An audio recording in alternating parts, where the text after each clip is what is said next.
नमस्ते विद्यार्थियों, आप सबका एमए पूर्वार्ध संस्कृत की कक्षा में पुनः स्वागत है। हम आनंद वर्धनाचार्य द्वारा कृत ध्वन्यालोक का प्रथम उद्योग का अध्ययन कर रहे हैं। अभी तक हमने चौथी कारिका तक अध्ययन कर लिया है और हमने यह चर्चा की थी कि कहीं वाच्यार्थ विधि रूप होने पर भी प्रतिषेध रूप होता है और कहीं पर यही वाच्यार्थ प्रतिषेध रूप होने पर विधि रूप होता है। और इसके लिए हमने दो उदाहरण दिए थे। पहला, जहाँ पर कि विधि रूप होने पर ये वाच्यार्थ प्रतिषेध रूप होता है, उसके लिए हमारे पास उदाहरण था, वह इस प्रकार से था। ब्रह्म धार्मिक विस्त्रब्धा सशुंको अध्या मारितस्तेन गोदावरी नदी कच्छ कुंजवासिनः तृप्तसिंहे। तो यहाँ गाथा सप्तशती से लिया गया था और उसमें कहा था कि हे पंडित जी महाराज, आप गोदावरी के किनारे कुंज में रहने वाले मदमत सिंह से आज मदमत सिंह ने आज उस कुत्ते को मार डाला है, अब आप निश्चिंत होकर घूमिए। यहाँ पर एक तरफ तो कहा जा रहा है कि आप निश्चिंत होकर घूमिए और दूसरी तरफ जो यह अर्थ निकल रहा है कि भूल कर भी वहाँ पर पाँव नहीं देना, नहीं तो आपकी खैर नहीं। दूसरा जो हमने उदाहरण पढ़ा था, प्रतिषेध रूप होने पर विधि रूप अर्थ होता है वाच्यार्थ, वह श्लोक इस प्रकार से था। श्वशुर अत्र निमज्जति अत्राहम दिवसकम प्रलोक्या माँ पथिक रात्रि अंधक्षययाम मम निमक्षति। यहाँ पर अर्थ यह है, प्रतिषेध रूप अर्थ है और प्रतीयमान अर्थ विधि रूप है कि रात्रि में मेरी शैया में अवश्य गिर जाना, यह वाच्य प्रतीयमान है। अब आगे हम पढ़ने जा रहे हैं। वहाँ पे कहीं वाच्य विधि रूप होने पर प्रतीयमान अर्थ अनुभयात्मक होता है, यानी विधि निषेध दोनों से ही भिन्न होता है। और इसका उदाहरण है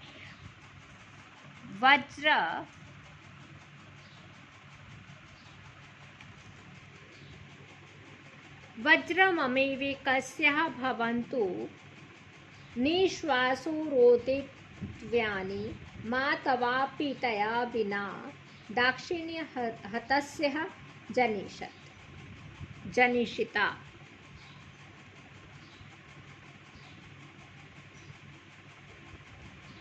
अर्थात वज्र यानी तुम जाओ, ममेवेकस्याः मैं अकेले ही, इन निश्वास रोदितव्यानि निश्वास और रोने को भोगूं सो अच्छा है।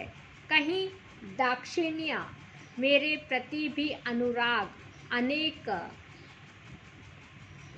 महिला सम्रागो दक्षिणा कथित है ना, मेरे प्रति अधिक अनुराग के चक्कर में पड़कर उसके बिना तुमको भी यह सब न भोगना पड़े।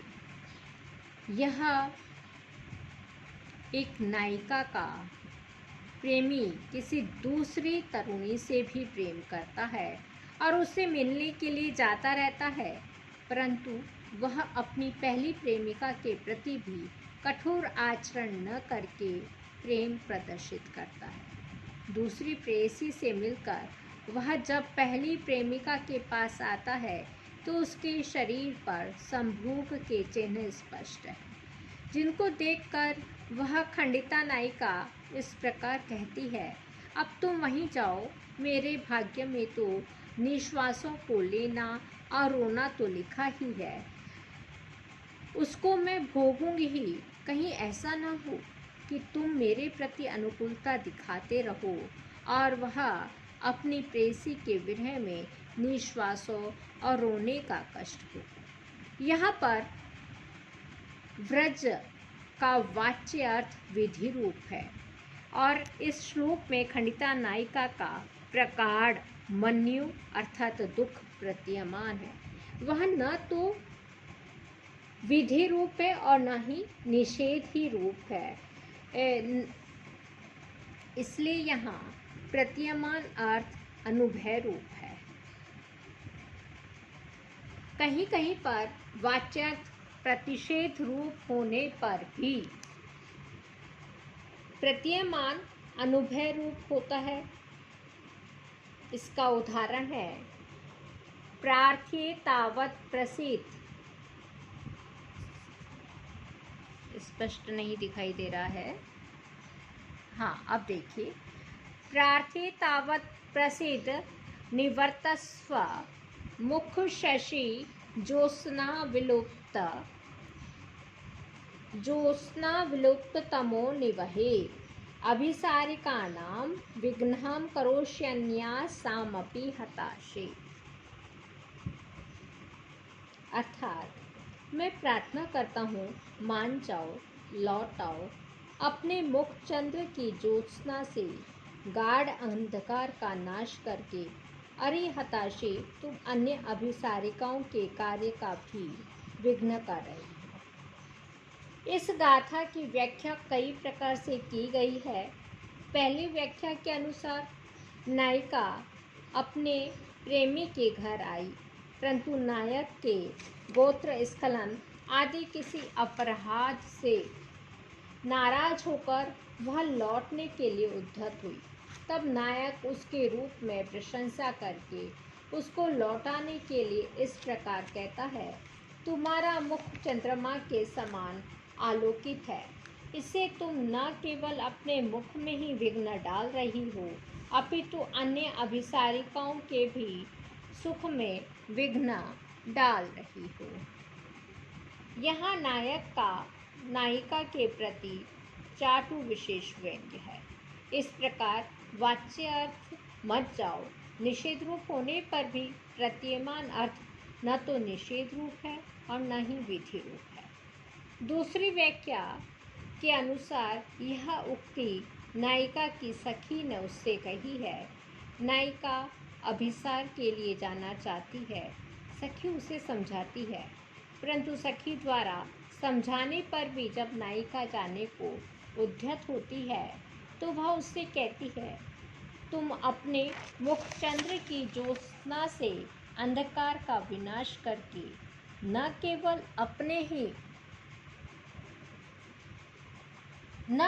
अपने ही सुख में विघ्न डाल रही हो, अपितु अन्य अभिसारिकाओं के कार्य में भी विघ्न डाल रही हो। इस प्रकार यह सखी का नायिका के प्रति चाटु विशेष व्यंग्य है। मत जाओ इस वाच्य अर्थ के निषेध रूप होने पर भी वह व्यंग्य अर्थ न तो निषेध रूप है और न विधि रूप। आचार्य अभिनव गुप्त ने इस गाथा को ऊपर कही गई दोनों व्याख्याएं प्रस्तुत की है, परंतु वे इनको ध्वनि का उचित उदाहरण नहीं मानते। उनका कहना है कि पहली व्याख्या में नायकगत चाटु अभिप्राय और दूसरी व्याख्या में सखीगत चाटु अभिप्राय व्यंग्य है, परंतु पहली व्याख्या में पुनः प्रियतम के घर के प्रति गमन करना और दूसरी व्याख्या में प्रियतम के घर जाने से लौट आना, इस वाच्य अर्थों में ही व्यंग्य अर्थ विश्रांत हो जाता है। अर्थात व्यंग्य अर्थ की अपेक्षा वाच्य अर्थ अधिक मनोग्राही होने से यह उदाहरण गुणीभूत व्यंग्य के प्रियो अलंकार का और रसवद अलंकार का उदाहरण हो सकता है। इस अवस्था में यह ध्वनि का उदाहरण नहीं होगा। इसलिए इस गाथा की व्याख्या इस प्रकार से करनी चाहिए। शीघ्रता से नायक के घर को अभिसार करती हुई नायिका के प्रति रास्ते में मिले हुए और नायिका के घर की ओर आते हुए नायक की यह उक्ति है। यहाँ निवर्तस्व लौट चलो यह वाच्यार्थ है, परंतु वह लौट चलना नायक, नायिका या किसी के घर की ओर हो सकता है। अतः तुम मेरे घर चलो या हम दोनों तुम्हारे घर चलें। यह तात्पर्य व्यंग्य है। यह तात्पर्य न विधि रूप है और न निषेध रूप है। इसलिए वाच्य प्रतिषेध रूप होने पर भी व्यंग्य अनुभय रूप होने से प्रतीयमान अर्थ वाच्यार्थ से अत्यंत ही भिन्न है। इस तरह से हमने अभी तक कहीं पर वाच्य अर्थ विधि रूप होता है और अर्थ होता है उसका निषेध रूप, कहीं प्रतिषेध रूप में है और अर्थ निकलता है विधि रूप, और कहीं वाच्य विधि रूप होने पर अनुभय रूप है और कहीं वाच्य प्रतिषेध रूप होने पर अनुभय रूप है। इनके उदाहरण हमने पढ़े हैं और हम आज यहीं पर समाप्त करते हैं। पुनः मिलेंगे। धन्यवाद।